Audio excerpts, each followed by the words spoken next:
दोस्तों, कुत्ते की दुम सीधी हो सकती है लेकिन चीन सुधर जाए ये हो ही नहीं सकता। ऐसा हम क्यों कह रहे हैं, अब आप ये सोच रहे होंगे। दरअसल जलनखोर चीन सीमा पर अपनी नापाक हरकतों से बाज नहीं आ रहा है। उसकी सीमा विस्तार की भूख दिनों दिन बढ़ती ही जा रही है। अब उसकी नजर भारत के अंडमान निकोबार द्वीप समूह पर है। इसके महत्व को देखते हुए चीन ने इसकी जासूसी भी शुरू कर दी है। इंडोनेशिया के रास्ते चीन भारत के इस क्षेत्र की जासूसी कर रहा है, लेकिन भारत ने भी बता दिया है कि यहां उसकी दाल गलने वाली नहीं है और उसकी जरा सी भी हिमाकत उसके वजूद पर भारी पड़ने वाली है। भारत की इस चेतावनी के बाद चीन की सिट्टी पिट्टी गुम हो गई है, लेकिन भारत जानता है कि चीन दो मुंहा सांप है जो दोनों तरफ से विषैला है, लिहाजा उससे हमेशा सावधान रहने की जरूरत है। इसी को देखते हुए अंडमान निकोबार द्वीप समूह में चीन की हरकतों का जवाब देने के लिए भारत ने यहां अपनी सबसे आधुनिक तकनीक तैनात करने की तैयारी शुरू कर दी है। इसकी तैनाती के बाद चीन का परिंदा भी यहां पर नहीं मार पाएगा, और अगर इसके बाद भी चीन कुछ हिमाकत करता है तो उसे ऐसे जवाब दिए जाएंगे कि उनके दिमाग की बत्ती जल जाएगी। दोस्तों, आखिर चीन अंडमान निकोबार को लेकर इतना उतावला क्यों हो रहा है और ड्रैगन के जबड़े को तोड़ने के लिए भारत क्या कर रहा है? आज के इस वीडियो में हम इसी पर चर्चा करेंगे, तो चलिए शुरू करते हैं। दोस्तों, जब भी हमारे जुबान पर अंडमान निकोबार का नाम आता है तो एक सुंदर आइलैंड की तस्वीर हमारे जहन में कौंधने लगती है। सुंदर वादियां, हरे भरे पेड़ और एक मनमोहक नजारा। लेकिन क्या आप सोच सकते हैं कि भारत इस क्षेत्र को एक मजबूत सैन्य बेस के रूप में विकसित कर रहा है? यह सुनकर आपको आश्चर्य जरूर हो रहा होगा, लेकिन यह सच है। भारत सरकार इस क्षेत्र में सैन्य ताकत को मजबूत करने पर खासा ध्यान दे रही है, जिससे चीन पर हर तरफ से शिकंजा कसा जा सके। ड्रैगन को घेरने के लिए भारत यहां कौन सा जाल बिछा रहा है, इसके बारे में मैं आपको बताऊंगा, लेकिन उससे पहले आपको इस क्षेत्र की संक्षेप में जानकारी दे देता हूं।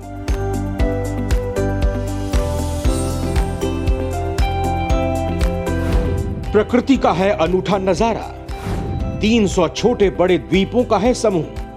दोस्तों, अंडमान और निकोबार द्वीप समूह भारत का एक केंद्र शासित प्रदेश है।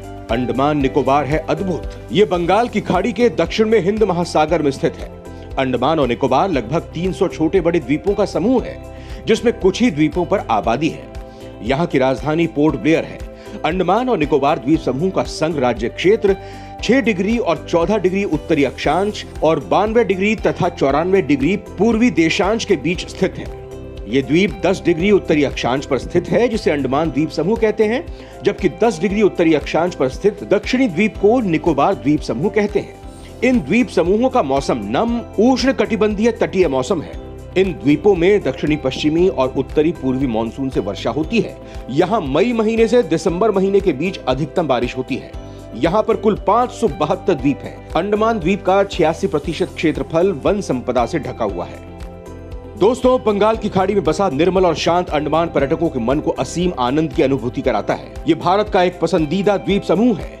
अंडमान में मूंगा भित्ती, सुंदर सागर तट, यादों से जुड़े खंडहर और विभिन्न दुर्लभ वनस्पतियां हैं। दोस्तों, इस द्वीप समूह पर 7वीं सदी में मराठों द्वारा अधिकार किया गया था। मराठों के बाद इस पर ब्रिटिश शासकों ने राज किया। दूसरे विश्व युद्ध में इस पर जापान ने अधिकार कर लिया। उसके बाद कुछ समय के लिए ये द्वीप नेताजी सुभाष चंद्र बोस की आजाद हिंद फौज की अधीनता में भी रहा। 1947 में ब्रिटिश शासन से आजादी के बाद ये द्वीप समूह भारत का केंद्र शासित प्रदेश बना।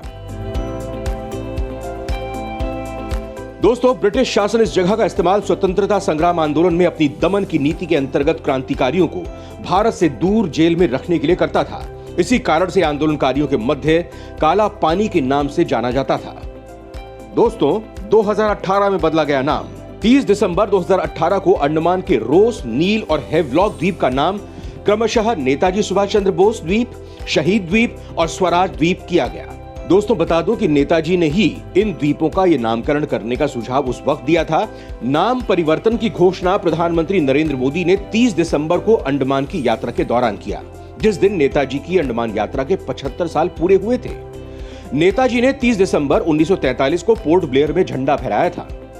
नेताजी मानते थे कि पोर्ट ब्लेयर ब्रिटिश शासन से स्वतंत्र होने वाला पहला क्षेत्र था। दोस्तों, अब यह सवाल उठता है कि इतने सुंदर और रमणीक जगह को लेकर चीन कौन सी साजिश रच रहा है और क्यों? अंडमान निकोबार पर चीन की नजर, सैन्य गतिविधियों को देता रहता है अंजाम। दोस्तों, हिंद महासागर में भारत को घेरने के मंसूबे से चीन अंडमान और निकोबार द्वीप समूह के आसपास के इलाकों में गाहे बगाहे सैन्य गतिविधियों को अंजाम देता रहता है। डोकलाम की घटना से सबक लेते हुए भारत सरकार अंडमान और निकोबार द्वीप समूह को लेकर चीन की तिरछी नजर से पूरी तरह सतर्क है। यही वजह है कि अंडमान और निकोबार के सभी द्वीपों को सड़क, ब्रिज और वाटर वेज के जरिए जोड़ने का काम शुरू कर दिया गया है। ये सारी कवायद इसलिए है कि चीन भविष्य में कोई दुस्साहस दिखाए तो उसे मुंह तोड़ जवाब दिया जा सके।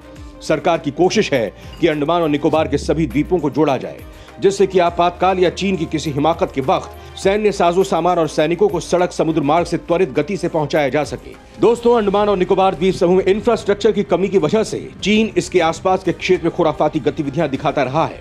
यहाँ चीन के पोतों और पनडुब्बियों की मौजूदगी महसूस की जाती रही है, जिसके बाद अंडमान और निकोबार में इंफ्रास्ट्रक्चर विकसित करने पर मोदी सरकार की ओर से पूरा जोर दिया जा रहा है। अंडमान निकोबार में मुस्तैद भारत। सरकार के द्वीप कनेक्टिविटी प्रोग्राम के जरिए अंडमान और निकोबार के 572 द्वीप अब एक दूसरे के करीब आ रहे हैं। किसी भी मौसम में इस्तेमाल की जा सकने वाली सड़कें, ब्रिज और वाटर वेज के जरिए अब द्वीपों के जरिए कनेक्टिविटी बढ़ाई जा रही है। साथ ही समुद्री सीमा को सुरक्षित भी किया जा रहा है। हिंद महासागर क्षेत्र में चीन की बढ़ती मौजूदगी के चलते इन द्वीपों को यातायात से जोड़ने के काम में तेजी लाई गई है। अंडमान और निकोबार द्वीप समूह दक्षिण पूर्वी एशियाई देशों जैसे इंडोनेशिया, थाईलैंड, मलेशिया से बहुत कम दूरी पर है। मलक्का स्ट्रेट हिंद महासागर और प्रशांत महासागर के बीच मुख्य शिपिंग लाइन है। मलक्का स्ट्रेट ही चीन, जापान, ताइवान और साउथ कोरिया को भी जोड़ता है। ऐसे में सरकार की तरफ से अंडमान निकोबार में सड़क, जल परिवहन और जल संसाधन विभाग के जरिए 10,000 करोड़ रुपए खर्च किए जा रहे हैं। जिन द्वीपों को सड़कों से नहीं जोड़ा जा पा रहा है, वहां के लिए वाटर वेज विकसित किए जा रहे हैं। सरकार की ओर से नए जहाज खरीदने और द्वीप के विकास के लिए 2,000 करोड़ खर्च किए जा रहे हैं। अंतरद्वीपीय क्षेत्र में वाटर ट्रांसपोर्ट सुविधा बढ़ाने के लिए 1,350 करोड़ की लागत 14 नए जहाज खरीदे गए हैं। हमफ्रे स्ट्रेट क्रीक और मिडिल स्ट्रेट क्रीक पर ब्रिज भी बनाने की तैयारी है। 2001 में अंडमान निकोबार में ट्राई सर्विस कमांड की स्थापना की गई थी, जिसका मुख्यालय पोर्ट ब्लेयर में है।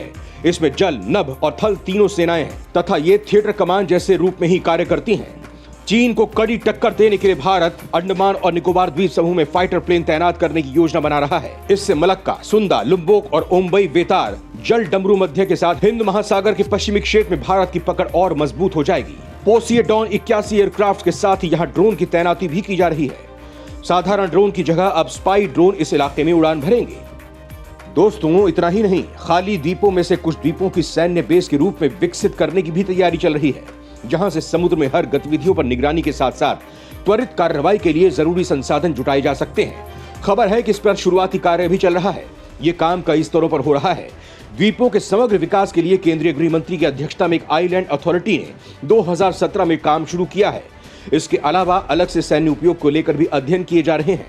चूंकि अंडमान निकोबार द्वीप समूह से मलक्का जल संधि सिर्फ 100 किलोमीटर की दूरी पर है, इसीलिए द्वीप बेहद महत्वपूर्ण हो जाते हैं। दुनिया का 75% कारोबार इस चैनल से होकर गुजरता है, जिसमें उपभोक्ता वस्तुएं, पेट्रोलियम से लेकर मिलिट्री साजो सामान तक शामिल है।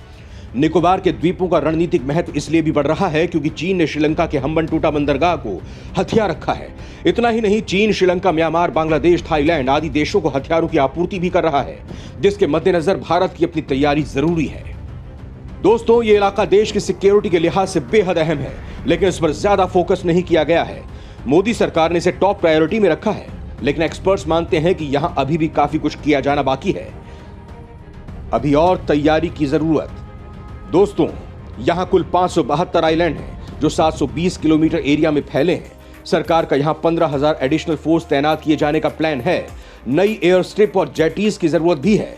फिलहाल यहां 3,000 सैनिक, 20 छोटे वॉरशिप, कुछ Mi-8 हेलीकॉप्टर और डॉर्नियर एयरक्राफ्ट ही तैनात हैं। दोस्तों, हालांकि भारत पाकिस्तान और सीमा से लगती हर सीमा पर कड़ी निगरानी रख रहा है और इसके लिए जरूरी कदम भी उठा रहा है, लेकिन अभी भी सीमा पर हालात सामान्य नहीं है, जिसके बाद भारत चीन को सामने बैठाकर भी उसकी चूड़ी टाइट करने की तैयारी कर रहा है।